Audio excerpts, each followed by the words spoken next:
Bonjour à toutes, bonjour à tous, Monsieur le Président du jury, Madame, Monsieur les rapporteurs, Madame, Messieurs les membres du jury. Je vous remercie de me donner l'occasion de vous présenter aujourd'hui mon travail de thèse, dont le titre est, vous l'avez rappelé, « Homosexualité et reproduction des normes de genre, la virilité gay, un exemple de la domination masculine ».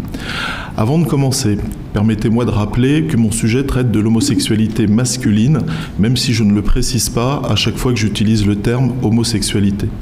J'y décris plus particulièrement le profil d'homosexuel viril. Pour autant, je souhaite insister sur le fait qu'il ne s'agissait pas pour moi de me livrer à une quelconque valorisation de ces hommes aux dépens de tous les autres profils d'homosexuels. J'ajoute que certains aspects de leur homosexualité peuvent choquer.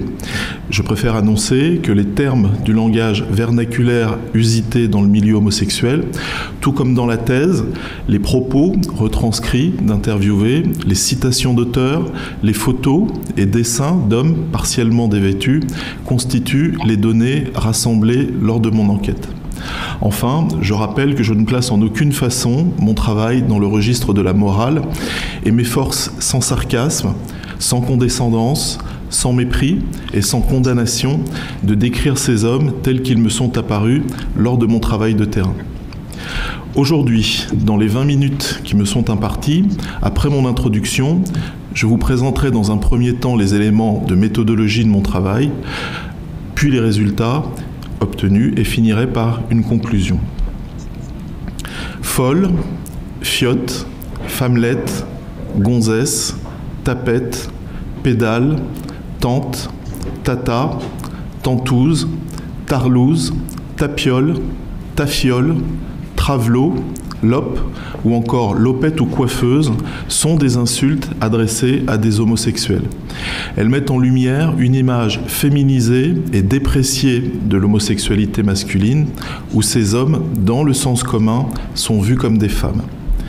Mais des travaux en sciences sociales ont montré que tous les homosexuels ne sont pas efféminés.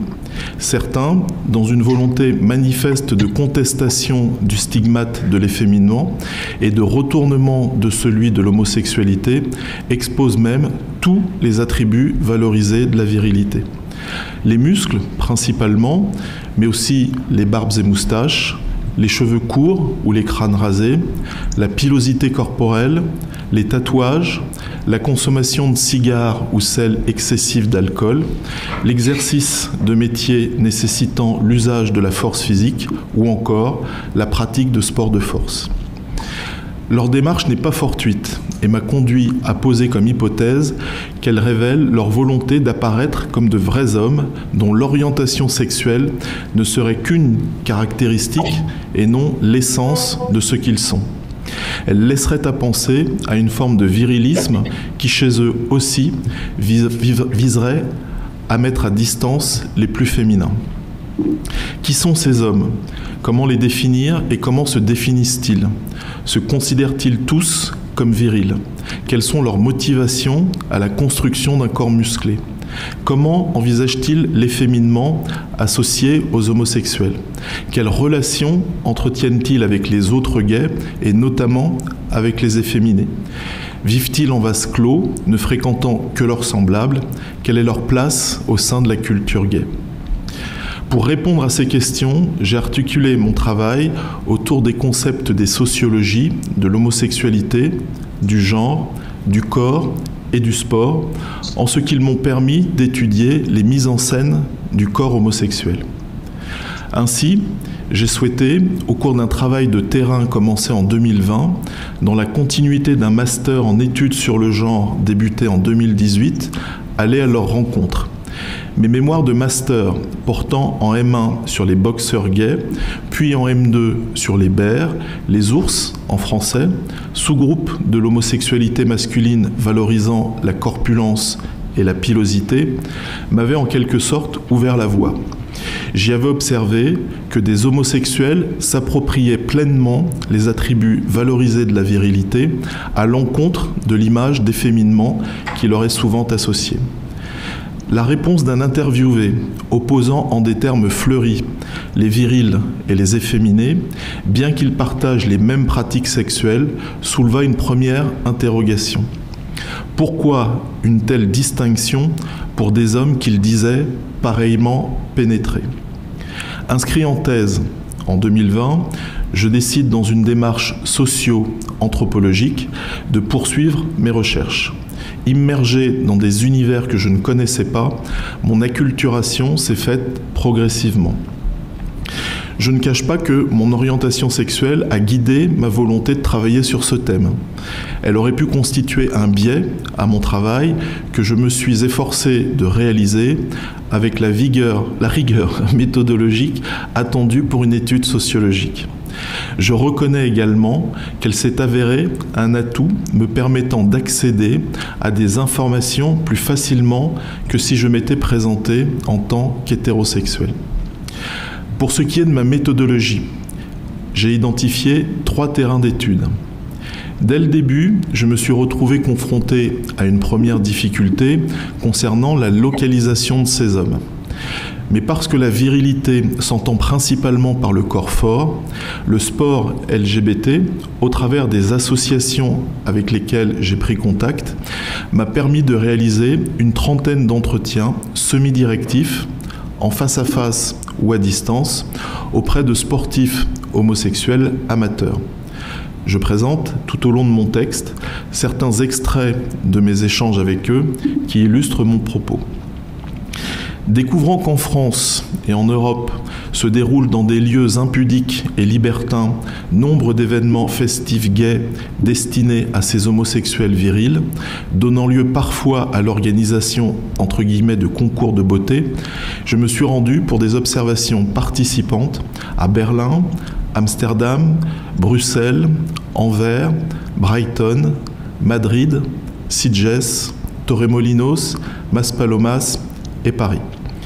Ainsi, immergé à leur côté, j'ai endossé le rôle d'un touriste enquêteur, conscient toutefois, comme le formule Le Tallec, qu'un sociologue en vacances ne l'est jamais complètement.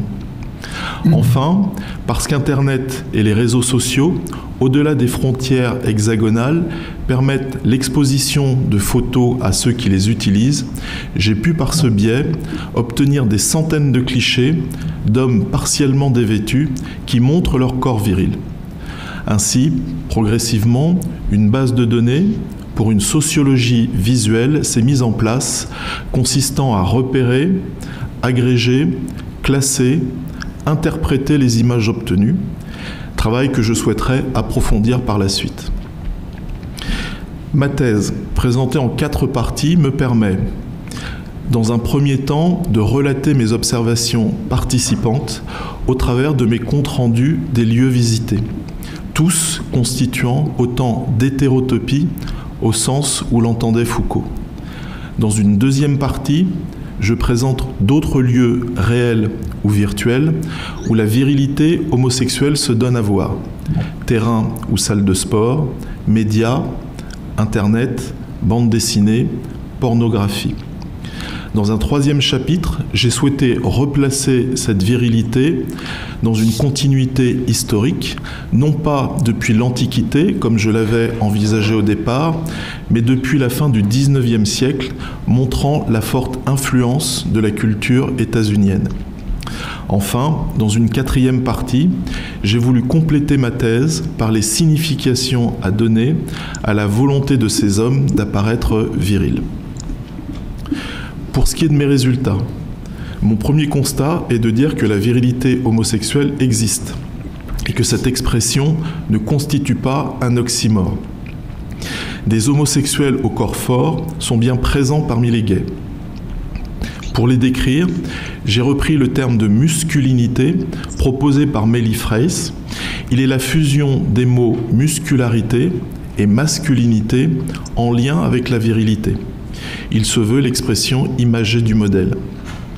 Adeptes de sport viril et ou clients de salles de sport, ces hommes démontrent que l'homosexualité n'est pas antithétique du sport.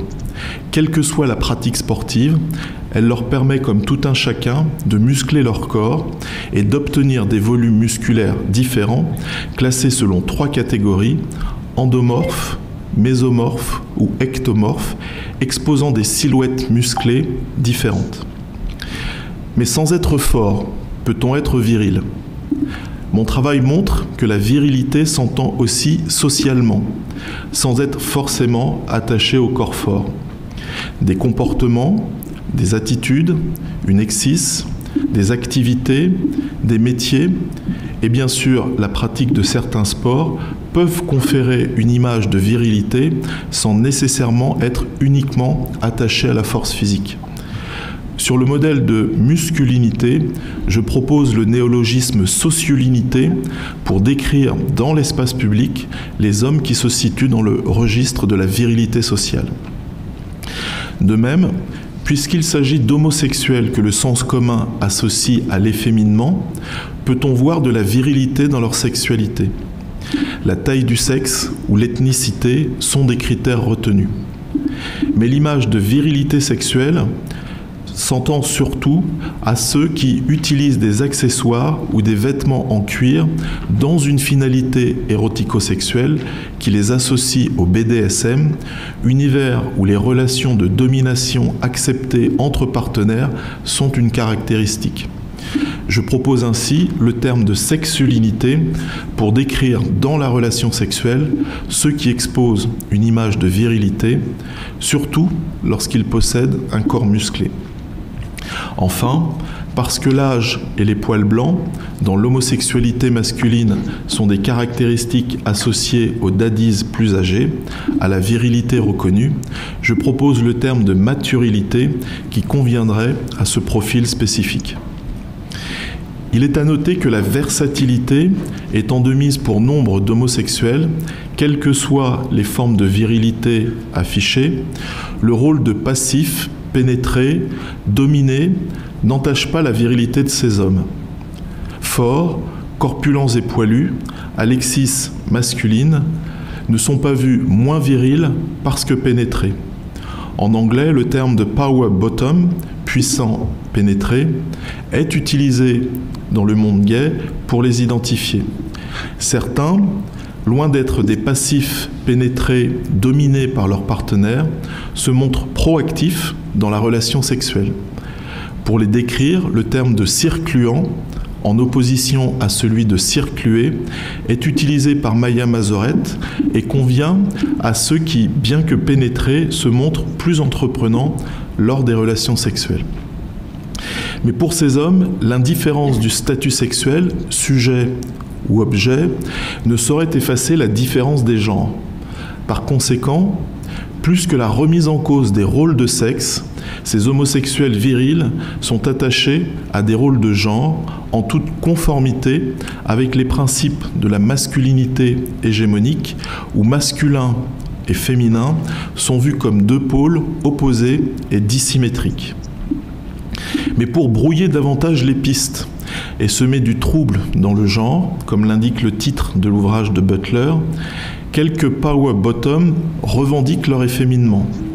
Ils sont musclés, parfois bodybuilders, et révèlent la dissociation entre leur corporéité musculeuse, que d'aucuns associent au masculin, et leur genre, qui, dans le principe d'une binarité stéréotypée, les place du côté du féminin, où l'on perçoit les nuances de la virilité homosexuelle qui, contrairement à la virilité hétérosexuelle, n'essentialise pas un lien entre le corps, le genre et les rôles de sexe.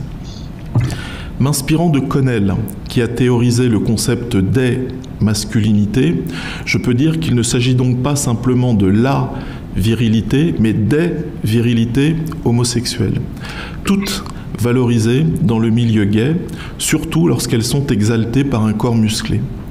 Les hommes qui les incarnent sont go-go danseurs en boîte de nuit, apparaissent sur les chars des Gay Pride, sur les affiches promotionnelles d'événements gays, deviennent personnages de bandes dessinées, y compris dans les mangas japonais. Ils sont également en photo dans la presse homosexuelle ou sur toutes sortes d'objets dérivés commercialisés. On les retrouve au sein du groupe des fétishmen, adeptes du cuir, de celui des bears ou des muscle bears, valorisant les corps musculeux et hirsutes, et même pour les plus anciens, au groupe des muscle daddies. Ils deviennent une image iconique du monde gay et apparaissent quasi nus lors de poses dites de Saint-Sébastien, les mains attachées dans le dos ou au-dessus de la tête. On peut les voir aussi dans la pornographie où ils constituent un genre en soi, celui du gay muscle porn actor. Ils sont également présents dans la littérature homosexuelle et apparaissent en couverture de romans. Même si elle n'induit pas que ces hommes sont majoritaires au sein de la culture homosexuelle, ce que je n'ai de toute façon pas essayé de démontrer, cette forte présence interroge. Elle laisse à penser à une forme de fétichisation unanimement acceptée par tous les homosexuels. Elle a pour conséquence l'imposition d'une homonormativité dont leur corps musclé serait la caractéristique principale. Certains de ces hommes, d'ailleurs, portés par ce fort sentiment de valorisation, recherchent des partenaires qui leur ressemblent et s'éloignent de toute forme de relation avec ceux qui ne correspondent pas à ces profils. Ainsi, l'expression masc for masc, abréviation de masculine for masculine en anglais, est apparue ces dernières années pour décrire les couples formés d'homosexuels virils, dont certains, évoluant dans une homosocialité forte, quasi exclusive, se considèrent même plus virils que des hétérosexuels en relation, eux, avec des femmes. Dans la culture gay, certains dénoncent ces comportements qu'ils considèrent toxiques. Ils les jugent incompréhensibles venant d'hommes avec lesquels ils partagent la même sexualité. D'autant que certains muscle gays ne cachent pas leur efféminophobie à l'égard des folles qui n'exposent pas comme eux les attributs valorisés de la virilité. Ces comportements, qualifiés d'homosexistes, sont semblables à ceux des hétérosexuels homophobes.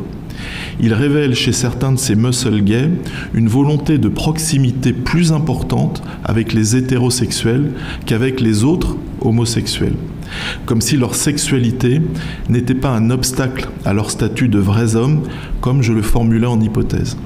Statut qui, paradoxalement, leur est contesté par ces mêmes hétérosexuels. Pour conclure, j'ai découvert qu'en traitant du corps homosexuel musclé, m'est apparu un sujet très sensible dans la culture gay, celui du corps. Il révèle les lignes de fracture qui existent entre les différents sous-groupes de l'homosexualité masculine. Chacun revendique sa spécificité et, confronté aux autres, en fait un élément de valorisation, d'identification, d'existence, peut-être même de représentation d'une homosexualité authentique. Il laisse ainsi apparaître une sorte de compétition entre tous les homosexuels pour un brevet en vraie homosexualité qui légitimerait aux yeux des hétérosexuels ce que sont les homosexuels. Cette diversité existe et il faut la préserver. Mais il faut aussi encourager la levée des obstacles qui laissent imaginer que l'identification à l'un ou l'autre de ces sous-groupes condamne les autres à l'exclusion. En effet, une telle situation crée les conditions d'un antagonisme en rien favorable et constructif dans la lutte commune à mener pour l'acceptation des homosexuels ou plutôt pour leur indifférenciation dans l'espace public. Finalement, mon travail aura montré que la virilité homosexuelle existe. Elle s'exprime au travers de la musculinité, la sociulinité, la sexulinité, la maturilité. De plus, parce qu'elle est une matrice valorisée au sein de laquelle évoluent tous les hommes, tous les homosexuels en sont imprégnés également. Mais comme leur sexualité leur est reprochée, chacun doit s'ajuster par rapport à ces principes. Les gays virils n'y échappent pas, que leur virilité leur permette de dissimuler leur orientation sexuelle, au contraire de défier les hétérosexuels ou de séduire des homosexuels. Ils ont compris qu'elle leur confère un statut à part dans la culture gay, où elle leur permet de confirmer ici aussi que le masculin l'emporte sur le féminin, révélant ainsi, comme l'écrivait Bourdieu, un autre exemple de la domination masculine. Non pas celle que les hétérosexuels exercent vis-à-vis des femmes, mais celle que des homosexuels virils exercent à l'encontre de ceux qui ne le sont pas ou le sont moins. Je vous remercie de votre attention.